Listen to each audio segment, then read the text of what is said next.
que tengáis un hermoso miércoles. Estamos en el tema Tu palabra es verdad, la última semana de esta primera parte hacia el conocimiento de Dios. Las lecturas hoy son del Salmo 147, versículo 15 al 18. Él envía su palabra a la tierra, velozmente corre su palabra. Da la nieve como lana y derrama la escarcha como ceniza. Echa su hielo como pedazos. Ante su frío, ¿quién resistirá? Enviará su palabra y los derretirá. Soplará su viento y fluirán las aguas. Luego la siguiente lectura es el Salmo 148, versículo 8. El fuego y el granizo, la nieve y el vapor y el viento de tempestad que ejecuta su palabra.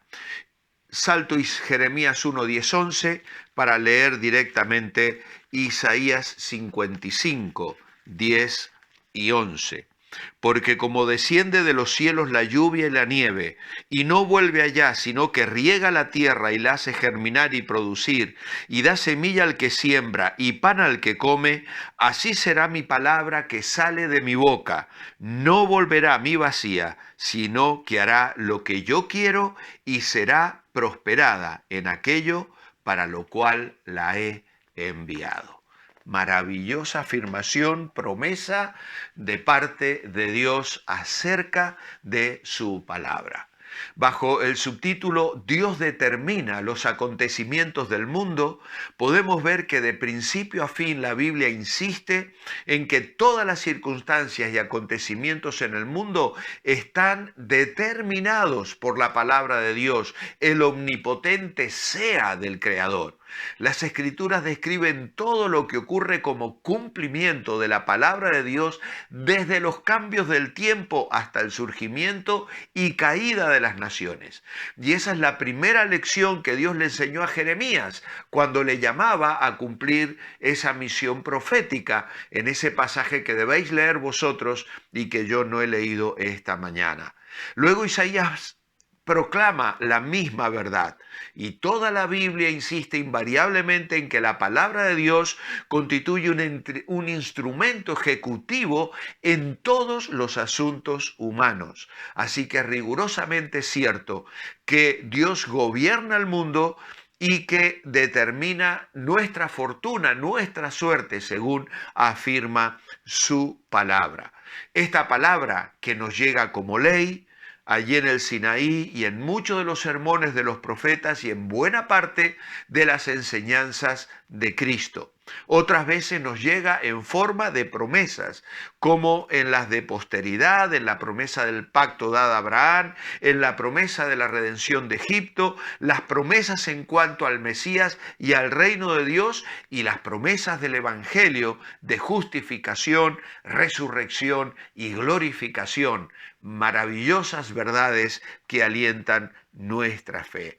Y otra vez la palabra nos llega como testimonio, es decir, los hechos de la fe y los principios de la piedad en esos relatos históricos, argumentación teológica, los salmos, la sabiduría, y en todo caso va dejando constancia de lo que la palabra de Dios exige y que tiene carácter absoluto.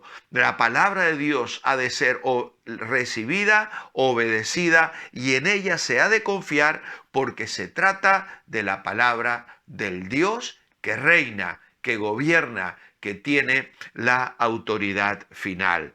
La marca de la verdadera humildad y santidad está en que el hombre tiemble a mi palabra, dice el Señor en Isaías 66, 2. Dice en la cita: mi mano hizo todas estas cosas, y así todas estas cosas fueron, dice el Señor. Pero miraré a aquel que es pobre y humilde de espíritu y que tiembla a mi palabra. Dios busca temor de Dios en nuestros corazones, la aceptación de la palabra de Dios como esa palabra inspirada, llena de autoridad. Por otro lado, cuando el pueblo se rebela y cuando hay una respuesta impía a la palabra de Dios, Jeremías 13 dice, este pueblo malo que no quiere oír mis palabras, que anda en las imaginaciones de su corazón y que va en pos de dioses ajenos para servirle y para postrarse, vendrá a ser como ese cinto podrido que para ninguna cosa es bueno. Y esto es lo que pasa con la vida de las personas cuando no aceptan y viven conforme a la palabra de Dios. Ahora bien, ¿cómo podemos nosotros asegurar y de alguna manera expresar nuestra fe en este libro tan maravilloso del que estamos hablando esta semana? Yo quiero dar hoy algunas definiciones de doctrina fundamental que estudiaremos sin duda alguna, si el Señor nos viene antes, ya sean los devocionales o luego en Creciendo en la Gracia, el nuevo programa que hemos instaurado desde hace 3 semanas y que estamos disfrutando enormemente los viernes por la noche. La primera cuestión de doctrina fundamental es el tema de la revelación. ¿Qué entendemos por revelación?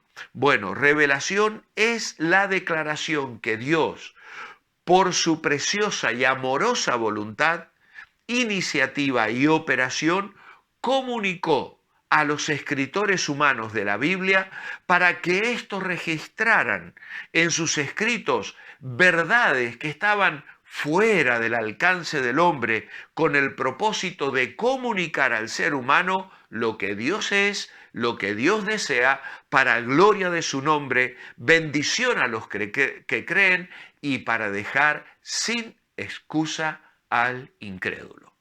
Esa es la definición de doctrina fundamental de lo que consideramos es la revelación. Hay una revelación que entendemos es la revelación natural, dada a través de la naturaleza.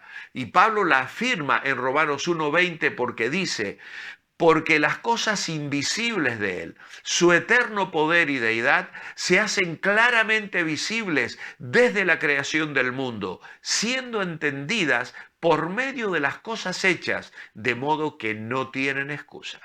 Así que el ser humano va a ser juzgado en cuanto a la revelación que ha recibido a través de la creación que Dios ha hecho.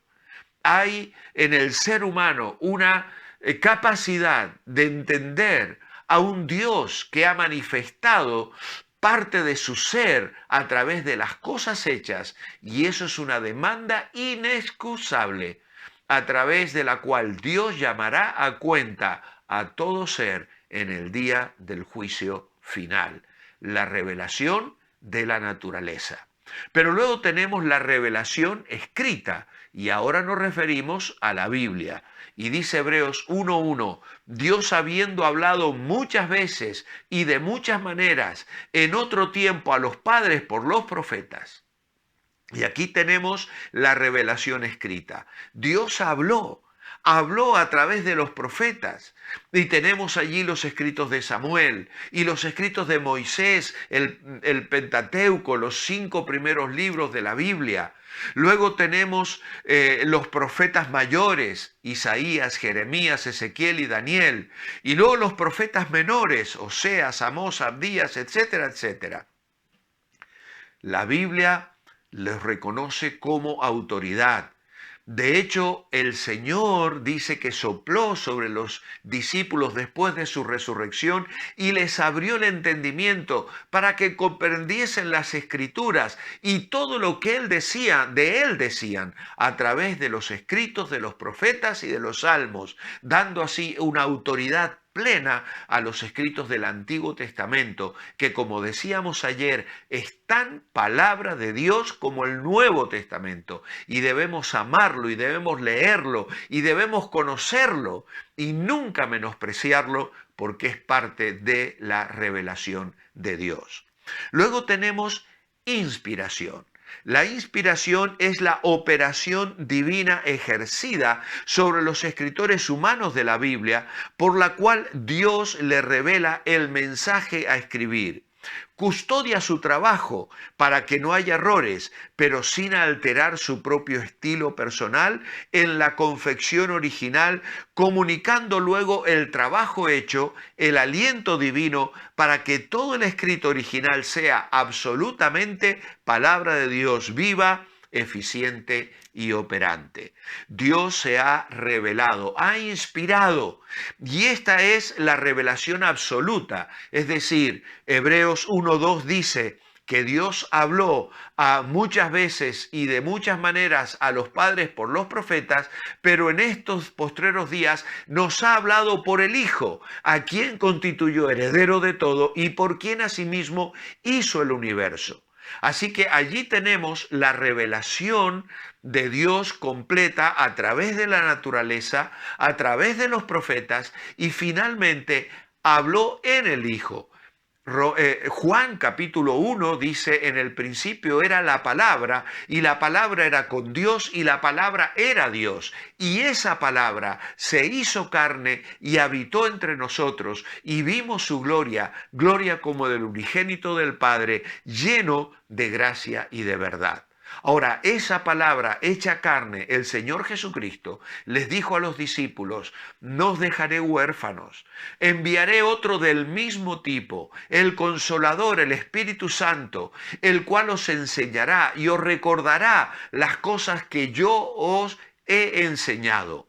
Y este es el que inspira, el que sopla, el que guía la operación divina sobre los escritores humanos de la Biblia, a través de la cual Dios les reveló el mensaje a escribir, custodiando su trabajo para que no hubiese errores, pero respetando sus modos, su vocabulario. Uno lee a Pablo y encuentra diferencias con la forma de escribir de Pedro y por supuesto con la forma de escribir de Juan, que es el apóstol del amor. Y luego los evangelistas, Mateo, Marcos, Lucas, tienen una tendencia, una forma particular y especial de escribir. ¿Por qué? Porque estaban siendo inspirados por el Espíritu Santo, que tomó su carácter, su forma de ser, sus perspectivas, pero les protegió del error, comunicando al trabajo que ellos hacían el aliento divino para que todo el escrito original sea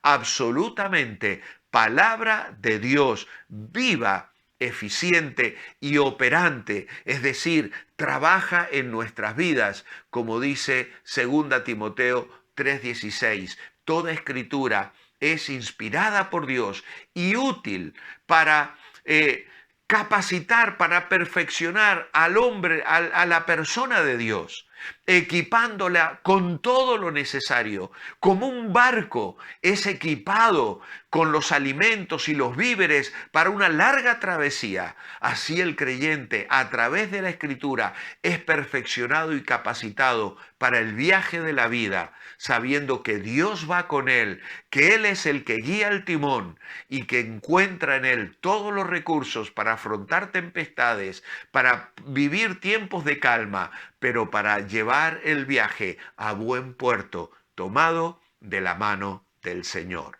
Así que hoy hemos considerado la revelación y la inspiración. Dejamos la inerrancia y la infalibilidad para mañana, pero hoy nos gozamos y agradecemos al Señor por estas profundas verdades de doctrina que necesitamos conocer y abrazar en nuestras vidas para poder explicar a las personas por qué confiamos en la palabra de Dios. Mi oración escrita esta mañana es, amado Padre, gracias por revelar tu palabra, inspirando a seres humanos a escribirla bajo la guía del Espíritu Santo. Ella nos da fundamentos confiables, firmes, sobre los que edificar nuestras vidas cada día.